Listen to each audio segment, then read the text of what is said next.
La herramienta o la familia de herramientas pincel corrector surgen como fruto, como una evolución de la herramienta tampón clonar de la que ya habíamos hablado, que podía generar multitud de problemas. Las herramientas pincel corrector son mucho más evolucionadas, puesto que si bien antes teníamos que fijarnos en no solo el diámetro del pincel, sino en su dureza y en la opacidad, ahora trabajaremos de una manera mucho más cómoda. Primero vamos a seleccionarla. Aquí está en la paleta de herramientas, aquí tenemos la familia de pinceles correctores y vamos a seleccionar primero pincel corrector. Del corrector puntual hablaremos después. Si os fijáis, la configuración es mucho más básica que la que teníamos en el tampón clonar.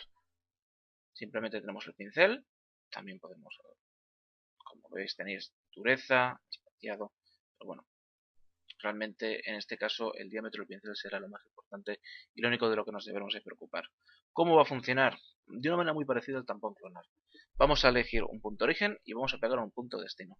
Pero esta herramienta va a funcionar de una manera más eficiente, puesto que no se va a limitar simplemente a pegar lo que ya hemos seleccionado, sino que además lo va a pegar y lo va a hundir, lo va a diluir con el fondo, de tal manera que lo que estamos copiando quedará completamente integrado con lo que tiene alrededor, sin que se note ni la dureza del pincel, ni el diámetro, ni la forma del mismo.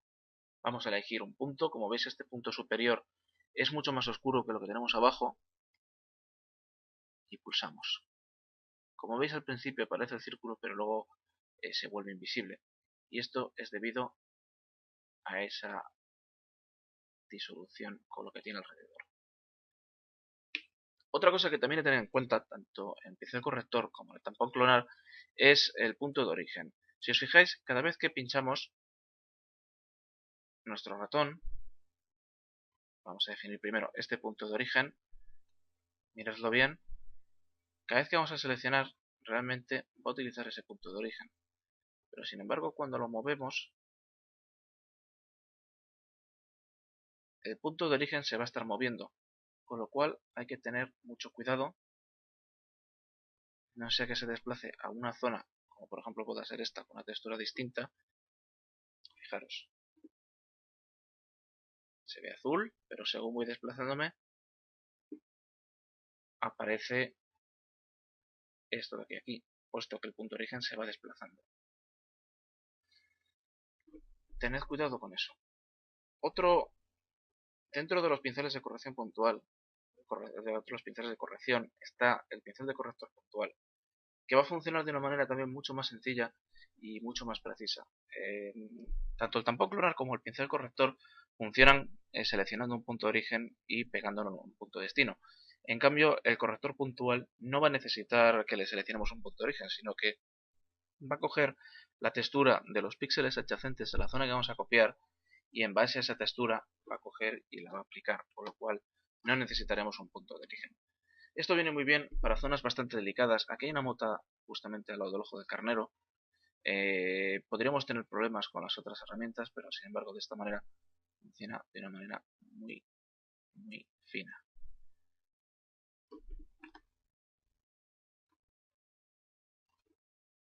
Como veis, con estas herramientas podemos trabajar de una manera mucho más rápida y fluida para poder corregir así nuestra imagen.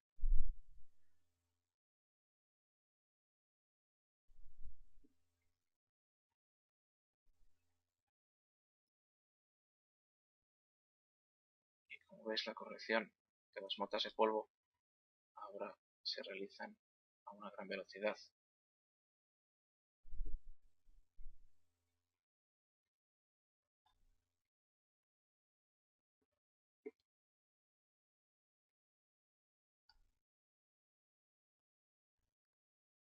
Sin importar, como podéis ver, si os fijáis en el puntero del ratón veis el color que corresponde a la zona que hemos elegido como punto de origen. Como veis, un color azul bastante más intenso que podría habernos dado problemas con el tampón clonar. Sin embargo, fijaros en lo que sucede. Se disuelve toda la zona azul. Incluso esto que nos ha copiado el punto de origen, pues nos ha cogido y lo ha diluido también bastante bien. Tras la aplicación del pincel corrector y del pincel corrector puntual, como podéis ver, la imagen ha quedado perfectamente limpia, sin restos de motas de polvo ni de ni de cualquier otra imperfección en nuestra imagen. Fijaros cómo estaba de origen y fijaros cómo ha quedado después de aplicar, no muchas veces, en 2 minutos, estas dos herramientas. Una imagen ya limpia sobre la que poder empezar a trabajar y realizar ajustes sobre la misma.